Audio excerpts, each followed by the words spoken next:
ஒருவன் ஜூ மிருகக்காட்சி சாலை, விலங்குகள் இருக்கக்கூடிய வசிப்பிடம், அங்கே சென்றான். அங்கே குரங்கு இருந்தது, பாம்பு இருந்தது, புலி இருந்தது, சிங்கம் இருந்தது, கரடி இருந்தது, ஓநாய் இருந்தது, எல்லா விலங்குகளும் இருந்தது. நாய் கூட இருந்தது. அது வாசலிலே நின்றிருந்தது. அதனிடம் போய் கேட்டான், நீ எங்கே போகப் போகிறாய்? நாயிடம். அருகாமையிலே சிங்கமும் இருந்தது. நீ சொர்க்கத்திற்கு போகப் போகிறாயா, நரகத்திற்கு போகப் போகிறாயா என்று கேட்டான். தொடர்ந்து கேட்டுக்கொண்டே இருந்தான். அது வள் வள் வள் என்று கத்தி நின்றுவிட்டது. அருகாமையில் இருக்கக்கூடிய பன்றியிடம் போய் கேட்டான், நீ சொல், நீ இறந்த பிறகு எங்கே போவாய்? என் மகன் படிக்கிறான், அவன் நன்றாக தேர்ச்சி அடைய வேண்டும், நீ ஏதாவது சொல்லேன், அவனுக்கு ஆசீர்வாதம் செய்யே என்று சொல்லும் பொழுது அந்த பன்றி வாளை அப்படியே ஆட்டிக்கொண்டு போய்விட்டது. சிங்கம் கிட்ட போவதுக்கே அவனுக்கு பயம் இருந்தாலும் கேட்டான்,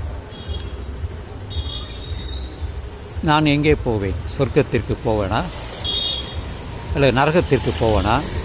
நான் எல்லா நன்மைகளும் செய்கிறேன், நான் எங்கே போவேன் என்று அந்த சிங்கத்திடம் கேட்டான். அது உர் என்று பார்த்தது, இப்படியே நடமாடிக்கொண்டே இருந்தது. இதையெல்லாம் நான் ஏன் சொல்கிறேன் என்றால், எந்த விலங்கும் பதில் பேசாது, கிளிகளும் பேசாது, மனிதன் மட்டும்தான் பேசுவான். இப்படி இருக்கும் பொழுது கல்லிடம் போய் வேண்டுகிறார்கள். கல், கோவிலில் இருக்கக்கூடிய கல், அது உருவம் கொடுத்த கல். பல உருவங்கள் இருக்கும், அது பலர் பெயர் வைத்திருப்பார்கள். அதனிடம் போய், என் மகன் திருமணமாக வேண்டும், உனக்கு 108 தேங்காய் உடைக்கிறேன், என் மகன் பாஸ் ஆக வேண்டும், எனது மகள் திருமணமாக வேண்டும் என்று போய் இந்த கல்லிடம் வேண்டுகிறார்கள். இந்த பாம்பிடம் வேண்டிக் கொள்வதும் சிங்கத்திடம் வேண்டிக் கொள்வதும் இந்த கல்லிடம் வேண்டிக் கொள்வதற்கும் என்ன வித்தியாசம்? சிந்திக்க வேண்டும். ஆண்களாகட்டும் பெண்களாகட்டும் சிந்திக்க வேண்டும். இதை ஏன் நான் சொல்கிறேன் என்றால், இதை எதை செய்தாலும் பலன் கிடையாது. முயற்சி தான் எல்லாமே. நீ முயன்றால் எல்லாமே நடக்கும். நீ சிந்தித்ததையும் சிந்திக்காததையும் விரும்பியதையும் விரும்பாததையும் உனக்கு வந்து சேரும் என்பதுதான் உண்மை.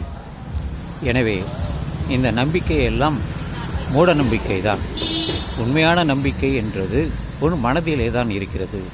நீ எதை நம்புகிறாயோ அதுதான் தன் நம்பிக்கை. அந்த நம்பிக்கையுடன் நீ செயல் செய், எல்லாமே உனக்கு வெற்றி கிடைக்கும் என்று சொல்லி இந்த இரவு பதிவை நான் நிறைவு செய்கிறேன். தற்பொழுது நான் கென்னடி சதுக்கம் பிரதான சாலையில் தான் நிற்கிறேன்.